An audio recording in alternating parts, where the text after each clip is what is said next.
తెలంగాణ మధ్య జరుగుతున్న కృష్ణా జలాల వివాదం ఇంకా కొనసాగుతూనే ఉంది. తెలంగాణకు రావాల్సిన వాటా కూడా ఏపీ ఎక్కువ టీఎంసీల నీటిని ఏపీ తరలించకపోతామని చెప్పేసి ఇక కృష్ణా బోర్డు రివర్ బోర్డులో ఒక పంచాయతీ నీళ్ళ పంచాయతీ నడుస్తుంది. దాని గురించి మాట్లాడడానికి మనతో పాటు ప్రొఫెసర్ కోదండరామ్ గారు ఉన్నారు. సార్, ఏంది నీళ్ళ పంచాయతీ, ఏంది ఇంకా తెలంగాణ వచ్చిన తర్వాత కూడా ఏపీ ఎక్కువ నీళ్లు తీసుకుపోతా ఉంది, దాన్ని ఎట్లా చేయొచ్చు? అంటే నీటి అసమాన పంపిణీకి పునాదులన్నీ ఉమ్మడి రాష్ట్రంలో పడ్డాయి.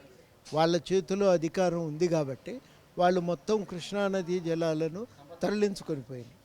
తర్వాత మనము ప్రత్యేక రాష్ట్రంగా ఏర్పడ్డాక ఆ అసమానతలను రూపుమాపి సమాన పంపిణీకి ఇంకా మనం చర్యలు తీసుకోలేకపోయినాం.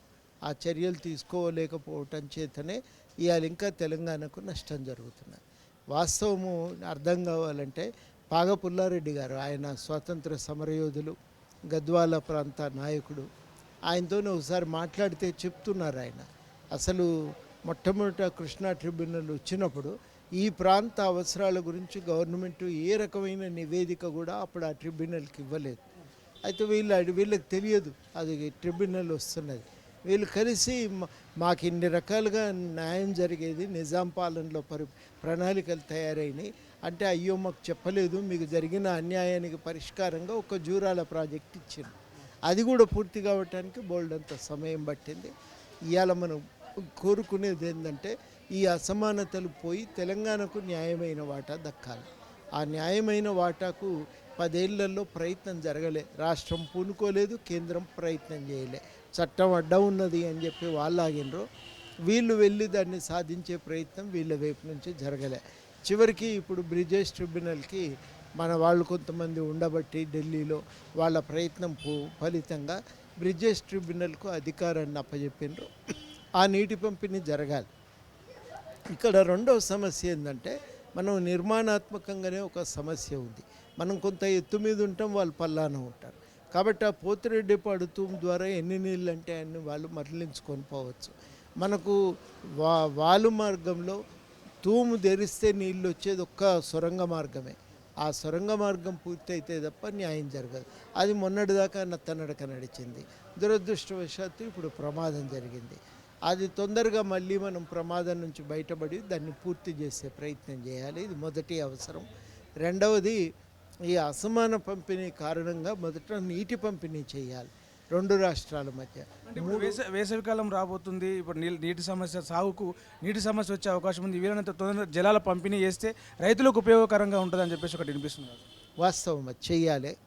రెండోది ఏంటంటే, ఉట్టి పంపిణీ చేస్తే చాలదు. మనం 3 నెలలు పడుతుంది తోడుకోవటానికి మన వాటా. వాళ్ళు 15 రోజుల్లో మొత్తం ఖాళీ చేయగలుగుతారు కృష్ణానది. అందువల్ల ఏంటంటే, నీటి విడుదలకు సంబంధించిన షెడ్యూల్స్ను కూడా ఖరారు చేసి ఆ పద్ధతి ప్రకారం న్యాయసమ్మతంగా వాటిని విడుదల చేయాలి. ఇవి చేయకపోతే మనకు న్యాయం జరగదు. కాబట్టి ఈ పనులు కేంద్రం చేయాల్సిందిగా మనం కోరుతున్నాం. దాన్ని సాధించడానికి మరి రాష్ట్ర ప్రభుత్వం కూడా పూనుకోవాలి. అదృష్టం కొద్దీ పెండింగ్ ప్రాజెక్టులను పూర్తి చేసి నీళ్లు తోడుకోవటానికి ప్రయత్నం చేస్తున్నారు. రెండవది ఏంటంటే, కేంద్రంతో కూడా వాటాను సాధించే విషయంలో ఒక కృషి తీవ్రంగా ఇప్పుడు రాష్ట్ర ప్రభుత్వం చేస్తున్నది. ఇవి కనుక వీలైనంత తొందరగా పూర్తి చేయగలిగితే అప్పుడు మనకు న్యాయం జరుగుతుంది. తెలంగాణలో చూసుకుంటే కాంగ్రెస్ పార్టీ అధికారంలో ఉన్నది, అటు ఏపీలో చూసుకుంటే టీడీపీ అధికారంలో ఉన్నది, కూటమిలో ఉన్నది బీజేపీతో పాటు. సో కావాలనే ఏపీ తెలంగాణ మధ్యలో ఈ పంచాయతీ కొనసాగేలాగా కేంద్రం జోక్యం చేసుకోవట్లేదు అనే విమర్శని ఎట్లా చూడొచ్చు సార్? కేంద్రం కొంత పక్షపాత ధోరణితో ఉంటుంది.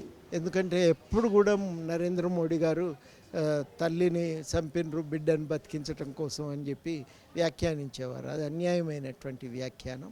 ఆ వ్యాఖ్యానాల కారణంగా ఒక అనుమానం అయితే తెలంగాణ ప్రజల్లో ఉంది.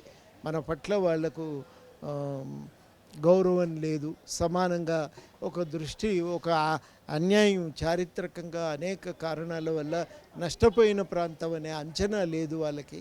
దానివల్ల ఒక అనుమానం అయితే మనకుంది. కాబట్టి ఈ అనుమానాలను నివృత్తి కావాలంటే న్యాయమైన పంపిణీ జరగాలి.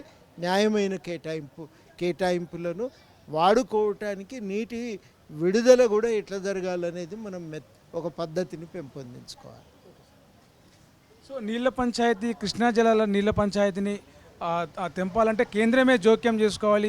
తెలంగాణ మీద కాస్త ఏమంటారు నిర్లక్ష్య వైఖరి ఉంది. కావాలనే పక్షపాత ధోరణి ప్రవర్తిస్తూ ఉందని చెప్పేసి ప్రొఫెసర్ కోదండరామ్ ఎమ్మెల్సీ కోదండరామ్ గారు చెప్తున్నారు. కెమెరామెన్ సతీష్తో ప్రవీణ్, తొలి వెలుగు. ప్రపంచంలో ఏ మూల ఏ క్షణం ఏం జరుగుతుందో వేగంగా తెలుసుకోవడానికి తొలి వెలుగు వాట్సాప్ ఛానల్ని ఫాలో చేయండి.